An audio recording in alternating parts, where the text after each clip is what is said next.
Okay, welcome. We're going to get started in just a second. Just waiting for some participants to join us.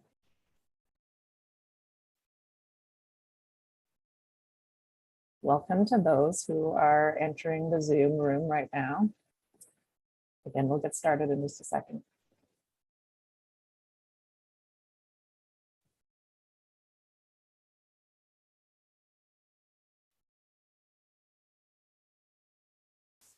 Okay, welcome everyone. Thank you for joining us for this 30-minute workshop on reading history. My name is Anna Maria Delcall. I'm the marketing manager here at University of Toronto Press. To get us started, I'm going to begin with a land acknowledgement. So we would like to acknowledge the land on which the University of Toronto Press operates. For thousands of years, it has been the traditional land of the Huron-Wendat, the Seneca, and the Mississaugas of the Credit First Nation. Today, this meeting place is still home to many Indigenous peoples from across Turtle Island, and we're very grateful to have the opportunity to work on this land. So to get us started, I'm going to turn things over to Natalie Fingerhut, who is the history editor here at UTP. Natalie. Yes, good afternoon, everyone. I had the great privilege of being the editor of Michael Berger's Reading History, and it is such a pleasure to introduce Michael Berger. He is a professor of history at Auburn University at Montgomery. I believe, Michael, that I've been working with you now for over 15 years. He is the author of a terrific, comprehensive, ideas-based textbook called The Shaping of Western Civilization, and the editor of an accompanying reader called Sources for the History of Western Civilization. Last week, as we were planning for this session on his new book, Reading History, Michael said that this book is really about history appreciation. I mean, we have art appreciation, we have music appreciation, why not history appreciation? And he is absolutely right. For both yourselves, your history students, and the history buffs that you know, Reading History introduces you to the sources, the real nuggets that make up history. Michael, over to you. Thank you very much. I know you're getting a little freebie as a result of coming to this, all of you out in television land, but here's another reward for coming to this episode, this webinar. This is Claret, little tiny toy poodle, who is my research assistant for the book. So say hello, Claret. Now, this book, Reading History, is about exactly that. And I suppose the place to start is to give you a kind of a taste of reading history. Let me share my screen so you can see what I am talking about. There we go. All right, so I think everybody should be able to see that. Now, a taste of what? Well, I talk about reading all kinds of genre of history, both all kinds of genre in primary sources and a number of genre of secondary sources.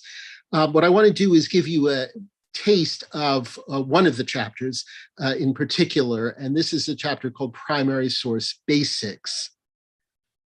Hold on, my little forward is not forwarding. All right, let me try that again. Sorry, folks.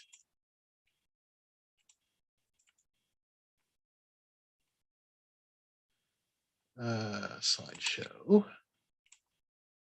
There we go. Okay, so one of the first things I point out to students when it comes to a primary source is the bad news, which is they're going to have to read it more than once, probably. And I break this down into three phases, really. The first is to read the source as a getting to know you process. And I give them a bunch of questions for that. Answer the questions who, what, where, and when about the source. What seems to be the audience for the source? How was the source preserved? And can that perhaps limit how we can use that source? And most fundamentally, of course, what is the meaning of the source? Not in a deep sense, but simply what literally is it trying to say? These are the things that students should be thinking about as they read a source for the first time, just to get to know it, not to do history. That's not what these questions are about. These questions are all about the source itself.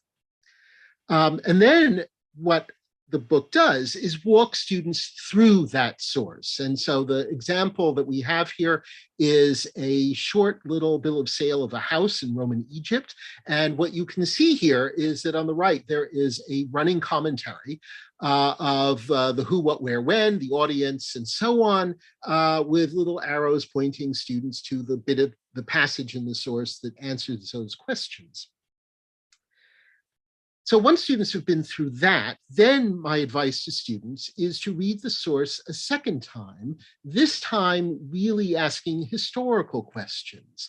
What can you conclude about the time and place? And what are the limits imposed by the time and place on the source of what you can conclude from that source? Now, those are big questions. I then break these down into a lot of smaller subordinate questions. And here are just some examples. This is abbreviated text.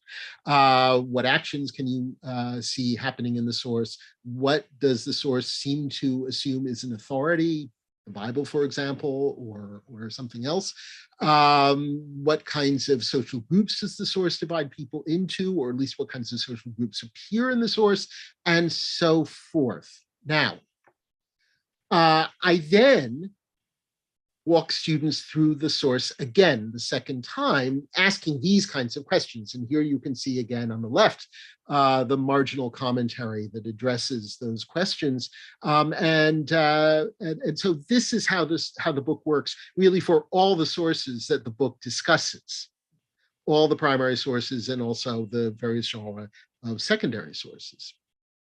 Now, I then say, all right, we now need to think about some macro questions. For example, what are the larger issues that the questions you answered in that second round deal with? And here I point out that while historians, when they read a primary source, are thinking about what earlier historians have said typically, and are asking questions about those things, that sets what earlier historians have said, in other words, sets an agenda. For students, for most of them in a course, that agenda is going to have been set by the course itself. If your professor has been dealing with, for example, issues about gender and women and ownership of property by men versus women, and this is coming up in the primary source, like the source we just read, those are the questions you might want to focus on. Whereas if your professor was talking about, say, relations between Greeks and Egyptians in Roman Egypt, then those kinds of issues would be the issues they want to deal with. So these are kinds of macro questions then. Continuity and change between one period and another. The relationship between the past and the present. Is the past as revealed by the source fundamentally different or rather similar to the present? These kinds of macro questions are sort of the largest order questions to deal with in a primary source. Now, as I said, the book looks at all kinds of genre of primary source, including non-written sources. And so we have some examples here of some of the material evidence, both archaeological and high art, and what you could call maybe kind of a low art or popular art that the book deals with. Now, I also look at secondary sources. And to give you just a sense of this, in the chapter on monographs and journal articles, I walk students through two kinds of monographs. The first is Out of Love for My Kin by Amy Livingston. It's a great study of the 12th century Loire. And it's great for a number of reasons, but one of the reasons it's great for teachers is that it is incredibly direct. It is absolutely clear and absolutely explicit about the reasoning that Livingston is doing. After walking students through that with the same kind of marginal commentary you just saw, the book then looks at another monograph. This is Sumathi Ramaswamy's The Goddess and the Nation, about the image of Mother India in the late 19th and 20th centuries. It's a great book too, but it's a harder book. It is more elusive. It engages in the kind of understatement that monographs sometimes will do. So when an historian says, it might be thought that so-and-so, that historian may well be saying, so-and-so is in fact true and correct, and I'm going to prove it. This is something, again, that entering students tend not to understand when it comes to these kinds of conventions. And so the book tries to make those conventions explicit. Ramaswamy is also much more overtly theoretical than Livingston. Again, something that students will also often encounter. So students get walked through a hard book and an easy book, or easier book, certainly, to get a sense of how historical research is presented by historians.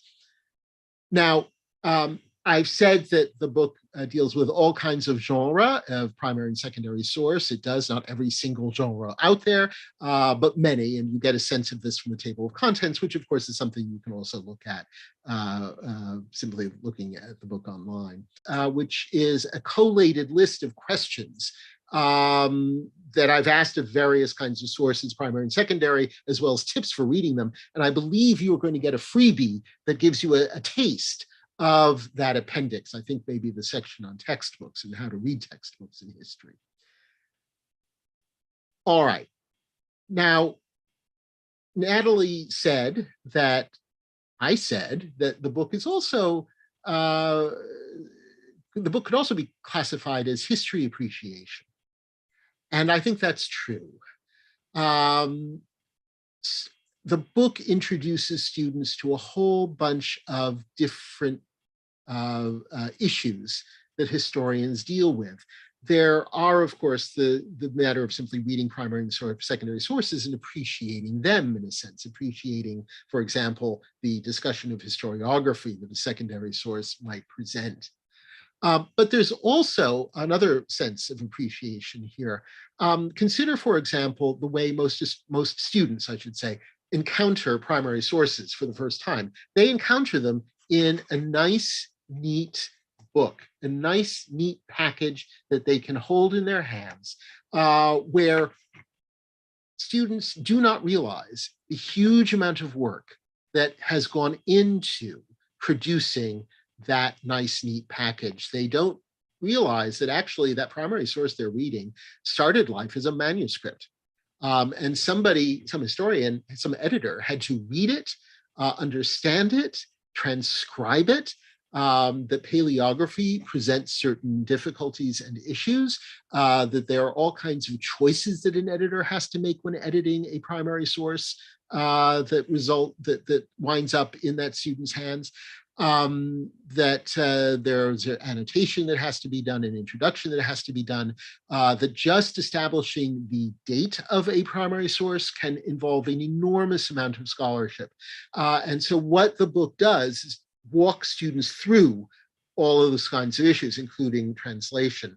As an example of the kind of walking through the problem of transcription, we have here on the left a letter from two Cherokee women in the 1830s complaining about a rival business that has been set up to theirs. And so this source presents all kinds of issues when it comes to simply transcribing the source. And again, the book walks students through that short little letter. I'm a medievalist, so I couldn't resist also giving students a sample of a little medieval script, which you can see in the bottom of the screen on the right. This is from a 13th century bishop's register. And boy, for those medievalists, you can appreciate all those minims. Now, what I hope you see here then is that students come into class, well, you know this, that students come into classes not understanding a whole lot about the conventions of history and what goes into doing history, and even what goes into producing the primary sources that they have. There are other sides of this appreciation too. The book looks at the epistemology of history, as well as a discussion of what students should be hoping to get out of their historical studies. Why bother doing this? I try to give students some good reasons for that. So I think I have said what needs to be said, at least I hope I have. And so let me turn it back over to Natalie, and I hope that there are questions. There are some very good questions. So the first question, thanks for the presentation and introducing Claret. Have you used the reader or parts of it in survey courses as well as methods courses? I'd be interested in knowing how that might work. Okay. So you're talking about reading history, I'm assuming, by the reader. So I wouldn't quite call the reading history a reader exactly. It's got a lot of sources in it, but that extended commentary is actually something that I try to avoid when normally having students read primary sources in class, because I want students to come up with the comments.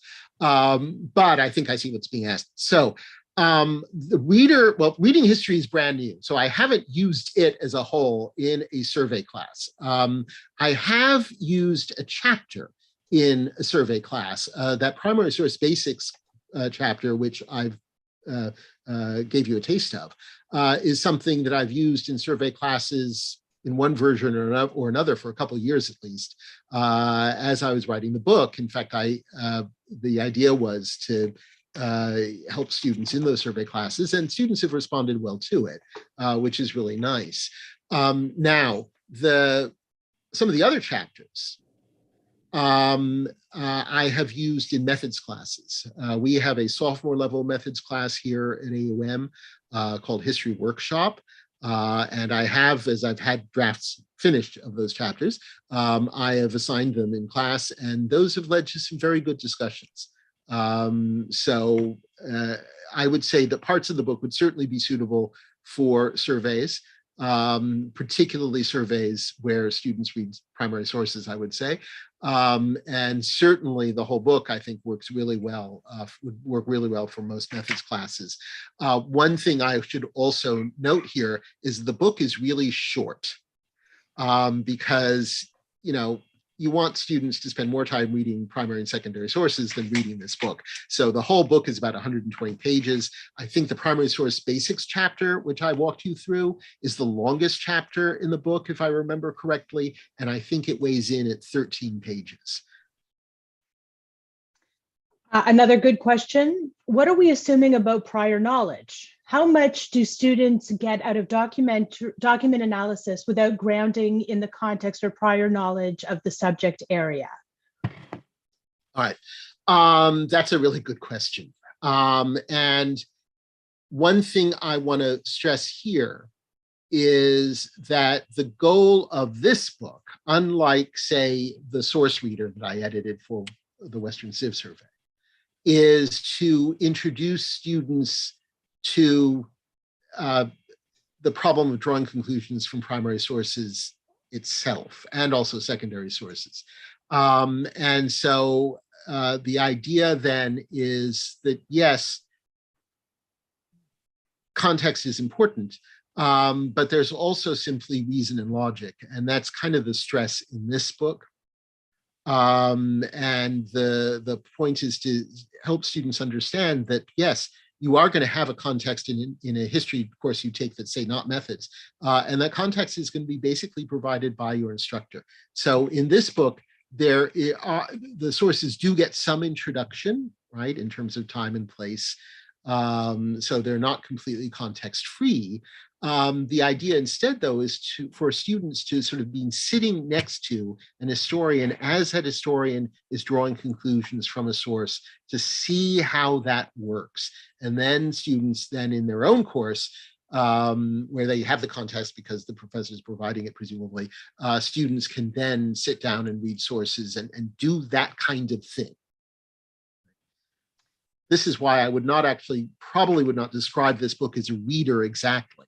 Yeah, it's a collection of primary and secondary sources, but it's a collection of primary and secondary sources with a whole lot of discussion added as to how to read them. And actually, I just for a second, Michael, if you don't mind, I just want to comment a little bit on the format.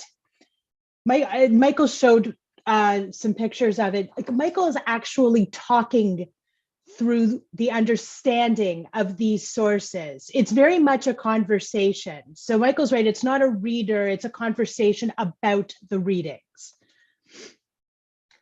Another question, students often have difficulty dealing with archaic language found in primary sources. Often primary sources don't read like a modern text. Do you touch on this in the book and give some suggestions? As I recall, yes. Because there's archaic language, there's also sometimes simply difficult language. And one of the things I suggest is that, all right, when you run into that, one thing to do is slow down.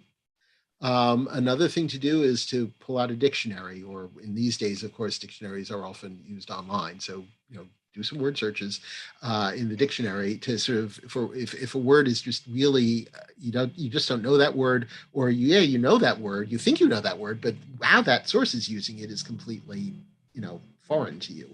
I mean, I have had students, for example, read a discussion that says that the king, under color of an emergency, imposed martial law, and the student, didn't realize that color here didn't mean colors like brown, red, and yellow or something. It didn't mean races; it meant something completely different. So the first the first injunction is to slow down and maybe look things up. But then the second is, if you're pounding your head right on that particular little bit, at some point stop and just keep going. Right? You may come back to it later. It may be that that part isn't really that important in the source. And it may be, because this sometimes happens, sources are just opaque at points, right? And that's just the way they are. We have a comment from an instructor who used reading history in a class, and they write, "I'm teaching this spring, and so far it has been very well received by my students. They do homework using the sources I provide to them, in which they apply what they learned in your various chapters. Thanks for writing this." And thank you very much to the instructor for posting that. This is a specific course question. I teach a senior thesis course. Would a book like this be helpful to students? Okay. I would imagine so, particularly if they either did not take a methods class. I mean, yours is senior thesis, so students are seniors. If the student did not take a methods class, if that's not something required in your program, or if it's required, but it was kind of required kind of early and students need some refreshing, yes, I would say so. Now, I should point out, strictly speaking, this book is not a research book. It is a book on how to read sources. There's not a whole lot there on how to find primary sources, although there is certainly some discussion of how to develop a degree of connoisseurship, if you want to put it that way. Again, history appreciation, when it comes to assessing primary sources and the quality of editions, both in print and online, which I think would also be useful for an historian doing a senior thesis. Not all editions are equal, in other words. Of the many important source analysis questions in your book, is there a particular question or questions that students consistently find challenging? And alternatively, which questions are they most drawn into in your experience? All right. I think they tend to like people in groups, right? They tend to like, and I think this may perhaps reflect the times in which we live, but they tend to think most easily and naturally in terms of social groups, be they gender, be they nations or nationalities or ethnicities or races or whatever the groups are. And those are things that I think they most naturally fall into. I think in terms of recognizing what the source regards as authoritative, is also something that students are a bit drawn to. I suspect in part because it's kind of easy or relatively easy. I mean, if you see a bunch of citations to Aristotle, you know that source probably thinks of Aristotle as an authority. And so, and that's worthy knowledge. It's something one should know. But it's also not the hardest thing to do in the world. So, okay, so what do students have most difficulty with? I think the difficulties are more often provoked by the source than the question, I think. That is, some sources students simply find harder to read than others. So for example, you can have students read The Prince, Machiavelli. You can have students read a kind of a cognate source, Christine de Pizan's On the Body Politic, which is also basically an advice manual for ruling. But the thing is, Christine is frankly not as difficult, I think, reading for students as Machiavelli. And so I think really the hard stuff is usually more a matter of what the source is than what the questions are, I think. How much do you assume about prior knowledge of historical thinking skills and competencies? Are you assuming that college history students are coming into class with any of the, with few or if any of these skills required to analyze documents? I'm assuming with few. I am assuming a kind of basic literacy in terms of being able to read prose and understand it. And depending on where you're teaching, and I'm in this boat, you may have students who have problems with that kind of basic literacy. And I'm afraid I'm not sure this book will, I think I've written in clear and conversational prose, but it is prose. Okay, so beyond that, this book really assumes nothing. It really is for beginners. Because what I found is, and I'm sure many out there in TV land have found this, and Zoom land have found this, is that students come into universities, first of all, not knowing that there's a distinction between primary and secondary sources, just basically, but then also have no sense of the kind of conventions that go into an edition of a primary source, or for that matter, into a secondary source. So you'll have students, or I've had students who don't quite distinguish between the editor's introduction and the source itself, even when they're typographically distinct on the page, because they've never seen anything like this. And one of the things the book does is, in fact, walk students even through that and say, look, here's the editor's introduction to the source, here's the source, see how they're different. So I really assume nothing, at least I've tried to assume nothing in this book, in part because for years I've taught students who come in really as almost tabula rasa when it comes to some of this stuff. Michael, I'm going to ask the last one, only because I've worked on it for a long time. We're in a really difficult moment right now. All students, all instructors. It's a very tough moment that we're living through, and lots of things are being thrown at us in terms of media and sources. So going back to this issue of history appreciation, what in this book could help a student, maybe not even a history student, maybe a humanities student, maybe a science student taking a history course? What could help them in this book navigate the world around them right now? Okay. I don't use this phrase in the book, but I think the book advises this in a way. Keep calm and carry on and think. That is a good question. One of the points the book makes is that when historians do history and produce all that research that the student then is going to read, the historian is asking all kinds of questions, and many of those questions may be driven by the vital issues of that historian's own day, right? And those questions and those issues can inspire the historian to produce great history. All right, fine, well and good. But ultimately, in the end, how persuasive that history is, I will use this term, I don't hate to use it, how true that history is, right? How well founded it is, depends on a cool and dispassionate view of the evidence, no matter how much passion produced the questions that led that historian to do the research. And so passion is great. Passion inspires. But in the end, we also have to keep calm and coldly reflect on the evidence and what that evidence establishes. And so what we should in the end believe. And I think that is perhaps useful counsel, I hope, for troubled times.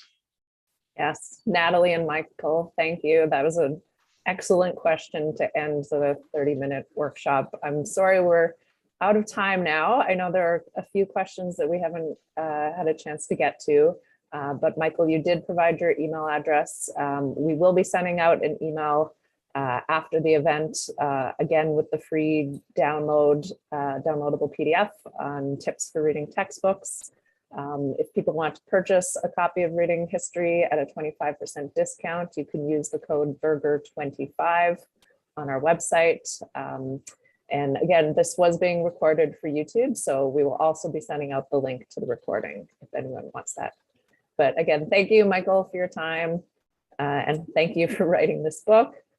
Thank you, Natalie. Thank you to everyone who joined us.